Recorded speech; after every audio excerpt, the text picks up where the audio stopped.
Hello friends, welcome back to your channel. This is Manna and कल LIC AO का मेरा exam हो गया। सबसे पहले बता देती हूँ, मेरा जो एग्ज़ाम था वो था 1 PM वाली शिफ्ट में। अब टोटल कितनी शिफ्ट थी वो आप देख लेना, आई थिंक थर्ड ही थी। ठीक है, मुझसे मेरे वाली शिफ्ट से पहले एक शिफ्ट तो कंफर्म थी, मॉर्निंग वाली थी या नहीं थी मुझे नहीं पता, पर मेरी जो शिफ्ट थी वो थी 1 PM वाली, कल की डेट की। ठीक है, 17 तारीख की। अब बात करते हैं एग्ज़ाम का। ठीक है, सबसे पहले स्टार्ट करते हैं रीजनिंग का। जैसे रीजनिंग सबसे पहला सेक्शन था। अब अगर मैं रीजनिंग की बात करूं, you can see on my hand. ठीक है, मैंने कल इवन मैं आंसर्स तक लिख कर लाई थी, लेकिन कल वीडियो नहीं बना पाई। सो कोई बात नहीं, पर अभी तो ये इरेज से हो गए हैं। लेकिन मैं बता देती हूँ थोड़ा सा क्या कुछ था क्या नहीं। मैंने जो जो पजल्स बनाई वो बता रही हूँ। एक बस फ्लैट फ्लोर वाली पजल मैंने नहीं बनाई, क्योंकि 1 मिनट बचा था मेरे पास और 1 मिनट में ये वाली पजल बनती नहीं, तो उसकी वजह से नहीं हुआ। बाकी 19 मिनट में जो जो क्वेश्चंस हुए वो मैं आपको बता रही हूँ। फर्स्ट अगर मैं बात करती हूँ कौन सी हाँ, अपन पजल्स की सारी बात कर लेते हैं। जो जो पजल्स थी, एक तो थी 9% बेस्ड। ठीक है, और वो कोई चीज़ परचेज कर रहे हैं और लाइन वाइज परचेज कर रहे हैं। फर्स्ट ये थी। सेकंड थी 6% की एक पजल थी, उनका वेट था या जो भी था, तो 6% की एक आ गई। और थर्ड पजल थी एक, उसमें मूवीज दी हुई थी और वो मूवीज टोटल आई थिंक 7 थी।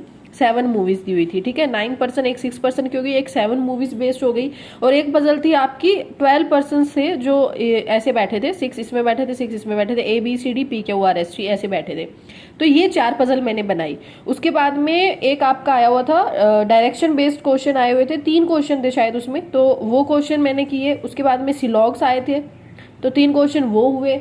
और उसके बाद में एक वर्ड आया था आपका एनालिसिस। इसमें आपको एनालिसिस वर्ड था, जिसमें आपको देखना था English according to English alphabetical कितने वर्ड्स बनते हैं, वो वाला था।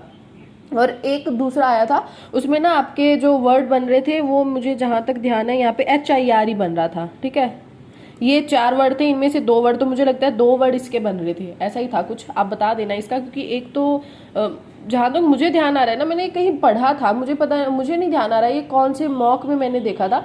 आई थिंक प्रैक्टिस मॉक का मॉक था शायद। और उसमें मैंने जब कर रही थी ना, प्रैक्टिस मॉक वाले मॉक में मैंने देखा जिसमें ये वाली चीज़ दी हुई थी, तो वो ये वाला ही वर्ड था। मुझे 2 ध्यान आ रहे थे, पहले मैं नहीं करती, पर मुझे आ रहा था कि यार 2 हैं, तो मैंने वो बस लगा दिया। लेट्स सी क्या रहता है, क्योंकि इसमें देखो नेगेटिव मार्किंग नहीं है, वैसे भी मैं छोड़ती तो मुझे लगा मुझे कर लेना चाहिए, तो उस बेस पे मैं ये क्वेश्चन करके आई हूँ। ओके, सो टोटल ये क्वेश्चंस मैं करके आई हूँ। तो इन रीजनिंग आई अटेम्प्टेड 30 क्वेश्चन। ओके, और इंग्लिश अगर रीजनिंग के लेवल की मैं बात करूँ, तो रीजनिंग का जो लेवल मुझे लगा वो इजी टू मॉडरेट लगा, मतलब डुएबल था। ओके, और आप इजीली कर सकते थे, मतलब 25 प्लस होना तो ज़रूरी है, आप कर सकते थे। मेरी वाली अगर शिफ्ट की, मैं पर्सनली अपने पॉइंट ऑफ व्यू की बात कर रही हूँ, सबके लिए बात अप्लाई नहीं होती है। क्योंकि मेरे साथ में जो एक लड़की बैठी थी ना, उसने रीजनिंग में आई थिंक उसने कहा कि मैंने 20 ही अटेम्प्ट किए हैं, बट आई थिंक उसका सेकंड ही अटेम्प्ट था, उससे पहले उसने सिर्फ IBPS PO दिया था। तो ऐसे वरी कर सकते हैं कि किसने कितने अटेम्प्ट किए, बट मोस्टली अगर जिसकी प्रैक्टिस है वो अराउंड 35 भी कुछ एक बोल रहे थे स्टूडेंट्स हुए हैं उनके, तो हो सकता है। ओके, अब बात करते हैं मैथ्स की। मैथ्स नहीं, मैं मैथ्स का लेकर कल से मेरा दिमाग खराब है। अपन बात करते हैं इंग्लिश की। इंग्लिश की बात कर लेते हैं एक बार। इंग्लिश में बात करूँ तो आई अटेम्प्टेड 29। वैसे मैं 26 ही करने वाली थी, 4 क्वेश्चन मैं छोड़ रही थी, लेकिन 3 क्वेश्चन में बाद में मतलब ये हो गया था, 16-17 मिनट में इंग्लिश हो गई थी। इंग्लिश इजी साइड ही थी, इतना कोई डिफिकल्ट नहीं था। जो पैराग्राफ आया हुआ था, एक फार्मिंग रिलेटेड कुछ था हमारे वाले ग्रुप उसमें, तो उसमें क्या था ना, उस पैराग्राफ में जो क्वेश्चन थे वो डायरेक्ट बन रहे थे, और 2 वर्ड दिए हुए थे, उनके सिनोनिम्स पूछ रखे थे, वो भी वर्ड्स डायरेक्ट, मतलब काफी इजी थे। एक तो ब्रेक था शायद, और सेकंड वर्ड मुझे ध्यान नहीं आ रहा है, बट वर्ड इजी थे। ओके, और उसके बाद में आपका वर्ड स्वैपिंग भी था, और हाँ वर्ड स्वैपिंग था, और क्या था, एरर डिटेक्शन भी था। 4 क्वेश्चन थे शायद एरर डिटेक्शन के, उनमें से एक क्वेश्चन नहीं किया, तो वो 29 किया मैंने। एक एरर डिटेक्शन का क्वेश्चन नहीं किया मैंने, और बाकी तो यही जनरली जैसे आता है। हाँ, एक वो भी आपका आए हुए थे सेंटेंस, वो आता है ना कि एक पैराग्राफ बनाना होता है, इसको पैराजम्बल बोलते हैं। हाँ, पैराजम्बल आया हुआ था एक। तो ये टोटल ओवरऑल इंग्लिश का सेक्शन था। और इंग्लिश अगर स्टूडेंट्स के पूरे, अगर मैं एवरेज की बात करूँ तो इजी टू मॉडरेट साइड आप बोल सकते हो। ठीक है, अगर किसी की इंग्लिश मतलब एवरेज ही है ना, तो उसको वो मॉडरेट साइड लगेगा। लेकिन किसी की इंग्लिश अगर गुड है, मतलब मेरी गुड है, बहुत अच्छी नहीं है, गुड साइड तो है, जैसे पैराग्राफ वगैरह हो गया, और अगर थोड़ा इजी साइड आ जाता है तो वो हो जाता है इजीली और सारे क्वेश्चन मोस्टली करेक्ट होते हैं। तो मेरे अकॉर्डिंग ईजी टू मॉडरेट था इंग्लिश का लेवल, ठीक है। अब बात करते हैं लास्ट मैथ्स की। पर्सनली अगर मैं मेरे पॉइंट ऑफ व्यू की बात करूं, देखो इस पे यहाँ देखते हैं, अगर पर्सनली मेरे पॉइंट ऑफ व्यू की मैं बात करूं ना, तो मैथ्स मुझे पीओ लेवल लगा। जैसे मैंने इस बार आईबीपीएस भी दिया है, एसबीआई भी दिया है, दोनों क्लियर भी हुए हैं, तो मुझे लगा जो मैथ्स था ना वो थोड़ा सा मॉडरेट टू हाई साइड था। अब किसी को अगर इजी लगे तो आकर ये मत कहना कि इजी लगा, क्योंकि ये मैं मेरा पॉइंट ऑफ व्यू बता रही हूँ, जैसा मुझे लगा तो मुझे मॉडरेट टू हाई लगा। कोई अप्रोक्सीमेशन नहीं था, कोई सिंप्लीफिकेशन नहीं था, कोई मतलब मिसिंग नंबर सीरीज नहीं थी, कुछ नहीं थी। अब मैं बताती हूँ था क्या। क्वाड्रेटिक आया था, क्वाड्रेटिक था, लेकिन क्वाड्रेटिक इन द सेंस मतलब होता है ना कि पहले आप मल्टीप्लाई करो यहाँ के, जैसे ये है यहाँ पर ये मान लो, और कुछ भी मान लो आप, यहाँ पे एक कोई भी नंबर मान लो, तो यहाँ इसको मल्टीप्लाई करो फिर इससे करो, मतलब इस तरह से इजी साइड नहीं था। एक दो शायद उसमें थे जो डायरेक्ट थे और 3 इसमें इस तरह से थे, तो इजी तो नहीं थे। मतलब टाइम टेकिंग थोड़ा सा था मुझे लगा, पर वैसे हो जाती है। चलो इसने बचा लिया थोड़ा। क्वाड्रेटिक थे, उसके बाद में आई थी wrong number series. Wrong number series में काफ़ी बड़े बड़े नंबर से थे, 2 तो इजी थी, 3 नहीं थी, तो इनमें से एक ही हुई मेरी, तो 3 मैंने रॉन्ग नंबर सीरीज की, 2 हुई नहीं मुझसे, रॉन्ग नंबर सीरीज आई थी। और उसके बाद में 2 डीआई आए थे। अब डीआई की मैं बात करूँ ना, तो एक तो उसमें थी कि शायद टोटल पर्सन पीपल दिए हुए थे, उसमें से मेल दिया हुआ था और उस फीमेल था जो भी था, तो उसमें से फीमेल आपको खुद से निकालने थे, इस तरह से था। और एक आपको ऐसे पैराग्राफ में वो आता है ना बन के, है ना, इस तरह से कुछ आई हुई थी। 2000 शायद नीचे ईयर्स ही थे और उसके बेसिस पे कुछ आई हुई थी। तो सिंपल सी एक चीज़ बताऊं, यहाँ पे पहले आपको ये डाटा कैलकुलेट करना था। डाटा कैलकुलेट करने के बाद में जो क्वेश्चंस है ना, उन क्वेश्चंस भी उन्होंने कैलकुलेटिव बना रखे थे। मतलब यहाँ से अगर फीमेल निकल गई तो इसका इतना %, इसका इतना %, ये है वो है, मतलब काफ़ी बड़े बड़े क्वेश्चंस थे। तो क्वेश्चंस पढ़ने में ही टाइम टेकिंग थे आपके लिए, बहुत अच्छे से आपको रीड आउट करना पड़ रहा था। दोनों डीआई में ही सेम था, तो ये दोनों डीआईज मैंने की, ठीक है। और उसके बाद में अर्थमेटिक की बात करते हैं। अर्थमेटिक में एक सिंपल सी बात बताऊं आपको, सारे एक्स वेरिएबल टाइप थे, मोस्टली एक्स वेरिएबल टाइप थे, कोई भी डायरेक्ट नहीं था कि आपका डायरेक्ट हो जाए।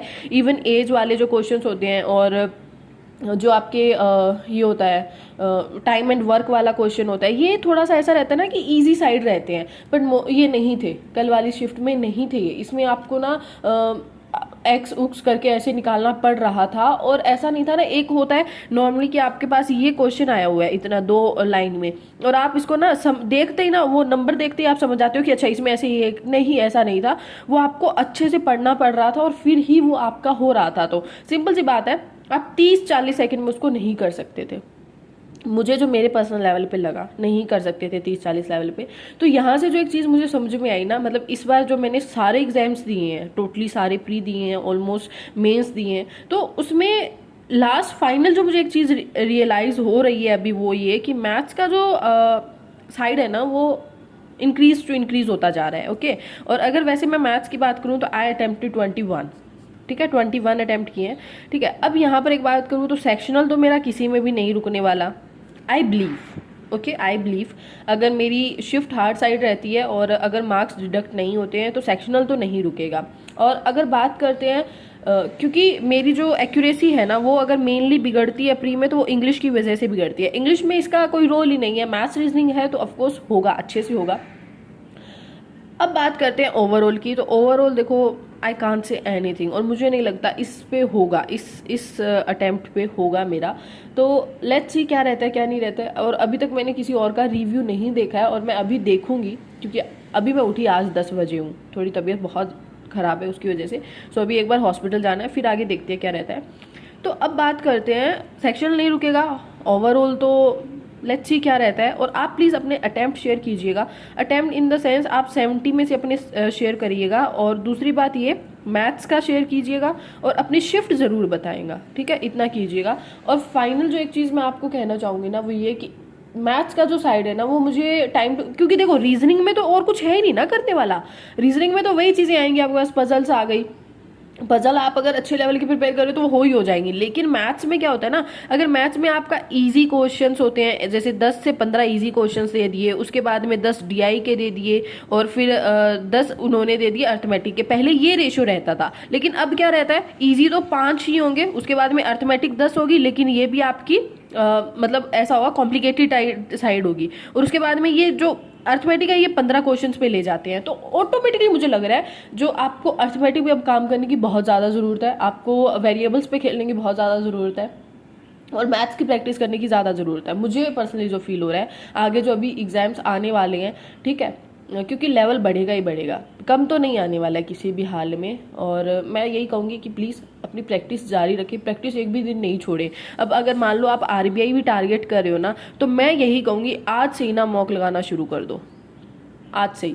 मेरी थोड़ी तबीयत खराब चल रही है, तो आज और कल का मे भी ऐसा हो सकता है कि मेरा दिन निकल जाए, अदरवाइज मैं वही फिर से शुरू करेंगे अपन।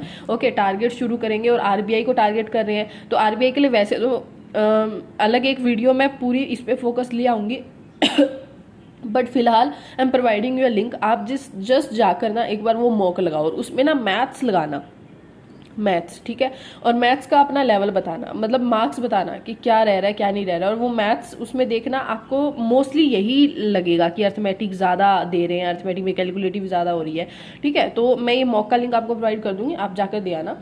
एंड बाकी कोई भी डाउट हो, जो न्यू अगर बिगिनर हो, या फिर आपको करंट अफेयर्स के रिगार्डिंग एक बहुत डाउट थे, तो करंट अफेयर्स की एक वीडियो ना इस बार जो मैंने मेंस दिया उनके बेसिस पर एक अलग ले आऊँगी, ठीक है, कल या परसों तक मैं आपको प्रोवाइड कर दूंगी। सो यही था ओवरऑल वीडियो, एंड प्लीज़ आप अपने अटेम्प्ट ज़रूर शेयर कीजिएगा, और कौन सी शिफ्ट थी आपकी ये ज़रूर बताइएगा। So thank you so much guys, tata, take care and all the best.